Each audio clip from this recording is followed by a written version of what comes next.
السلام علیکم دوستو۔ پاکستان تحریک انصاف کے چیئرمین اور سابق وزیر اعظم عمران خان کو سوشل میڈیا پر 1930 میں ہونے والی گول میز کانفرنس کی تصویر میں اپنے رشتہ داروں کا بتانا مہنگا پڑ گیا۔ سابق وزیر اعظم عمران خان کی جانب سے سوشل میڈیا پر 1930 میں ہونے والی گول میز کانفرنس کی تصویر شیئر کی گئی،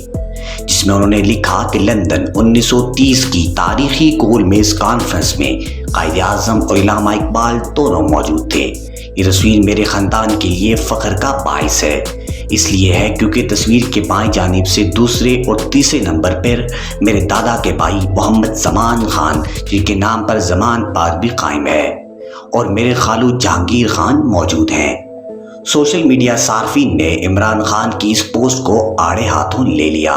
اور کہا کہ عمران خان تصویر سے متعلق غلط معلومات فراہم کر رہے ہیں۔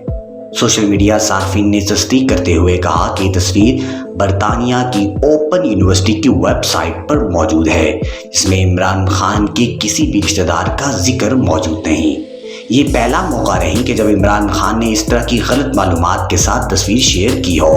اس سے قبل بھی انہوں نے 2018 میں یوم آزادی کے موقع پر تصویر شیئر کی تھی، جس میں انہوں نے کہا تھا کہ بانی پاکستان علی جناح اور شاعر مشرق علامہ اقبال ان کے رشتہ داروں کے پاس